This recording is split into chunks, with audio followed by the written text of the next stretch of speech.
The pandemic has taken away so much and made even simple things difficult. That's especially true when it comes to dating. How do you see if there's a love connection when connecting could be dangerous if not fatal? So I was curious how daters are faring and feeling. What is it like? How are they adapting? And are FaceTime dates fun?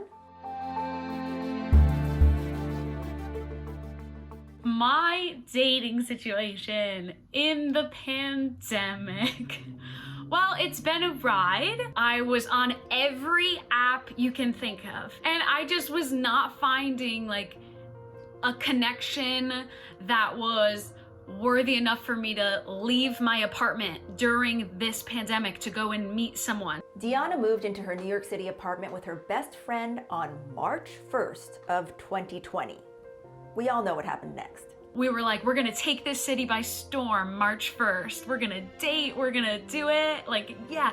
And I went on my first date on the Friday before they said they were gonna shelter in place in New York City. And then that Sunday, my parents called and they were like, I don't think it's safe for any of us right now. Maybe you should just come home. And I was like, okay. And then it was just downhill spiral of dating ever since. Okay, that's New York for you. For the 6 months DEANNA was living with her parents, DEANNA tried multiple FaceTime dates. It just makes it so much harder because you can only get so much from a FaceTime call. These could have been amazing men that I was meeting. It's just, I am so like, I need physical touch. I need to know like where's that connection? Like, do we have that actual spark? Sometimes I like to leave my Dante Lorenzo knows the push and pull between staying safe and wanting to date. He says after he relocated to Philly, he went on close to 50 dates. Around half of those were in person.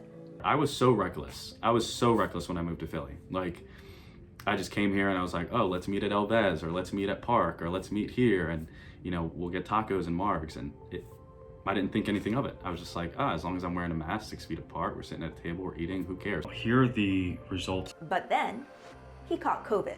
I actually had COVID back in October. Before then is when I did a lot of my dating. After I had COVID and I realized that it was like a real thing, I started taking extreme precautions. So after that, I've been on maybe 3 dates that were in person after then. And I asked that those people get like the PCR COVID test and like send me results, which is like so extra. All right, Michelle, I'm gonna go take a walk around the city. Alone, again. So for now, he says he's taking a little break from in-person dating. Yeah, I'll hop on a FaceTime date right now if anybody wants to, because that's the safest option. You know what I mean? Aloha and welcome to the Queen Emma Tower 4M Medical ICU. Dr. Jordan Lee is also on a break from dating, but his circumstances are a little different. Dating as a doctor, and particularly one who is a COVID ICU physician, I think it's been quite challenging. Jordan's not only on the front lines, he's literally living on an island, which doesn't make his dating life any easier. Just because I do live on an island, I think I have a concern that everyone knows everyone else's business. We all see the same circles every week, every weekend. Prior to the pandemic, Jordan generally traveled off the island to date. The traveling has definitely stopped. I haven't taken a vacation or hopped on a plane since last January, so about 12 months. This is coming from someone who was traveling like every 1 to 2 months to go see friends and go see dates or long distance kind of dating. But he did find a way to connect with others and meet new people. When we first started the lockdown in March of 2020, there was an interest to start this Facebook group called the Gay Men's Physician Group. It's grown from just a couple hundred, and now we have an active membership of about 5,700 members. The group was founded to help with professional networking, but it's actually led to Jordan finding some dating prospects. I have met a few potential suitors, and yeah, once things are a little bit cooled down on the mainland in terms of lockdown and safety, I'm excited to meet some of these gentlemen, and I'm excited for them to come visit me in Hawaii as well. For Meredith Gottlieb, her break from dating was pre-pandemic, and the lockdown actually encouraged her to dip her toe back in.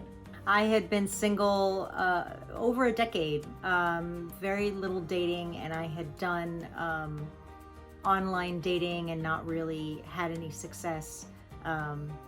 So I still don't even know what made me try it again during a pandemic. Literally with my eyes rolling in the back of my head, I thought, let's try it one more time. This was me on Tinder. I was just like, ooh. But ugh turned to ooh when she matched with Johnny on Tinder. Meredith says they met after consecutive negative COVID tests, and they've been inseparable ever since. His lease will be up in the summertime, and that'll come around about a year that we're together, and we figured that would be a good time to look for a place together. In some ways, the pandemic may have helped their relationship thrive.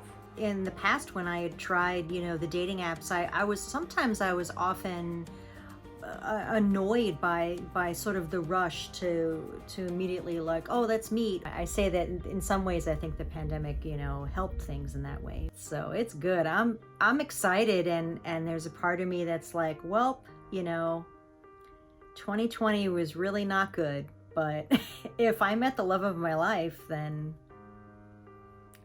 it wasn't all bad. Peep the show. For DEANNA, her quest to find a partner in life continues. Okay, Michelle, this is my favorite part of getting ready for these dates. I put on a full-on gown. A gown. Luckily for us, she agreed to bring us along on a FaceTime date. Cheers. Cheers. You look great. Okay, what has it been like dating in a pandemic for you? It's been pretty terrible, thank you for asking. But if it gets me to have virtual dates with you, then it can't be the worst. This pandemic can't be the worst thing that happened. And she says she's going to keep trying, keep putting herself out there. Why? Manifesting. I'm one of those people that likes to manifest of like, oh, I'm gonna make this a reality. I'm 27, in the middle of a pandemic. I'm aware of everything that's going on around me, but I have faith that I am gonna find my match, my equal, my one, and we're gonna power through this doom and gloom together because we can. And it's probably gonna be really hard, but like, it's coming. Like, all those good things are coming, so we just need to keep going. We just have to keep going.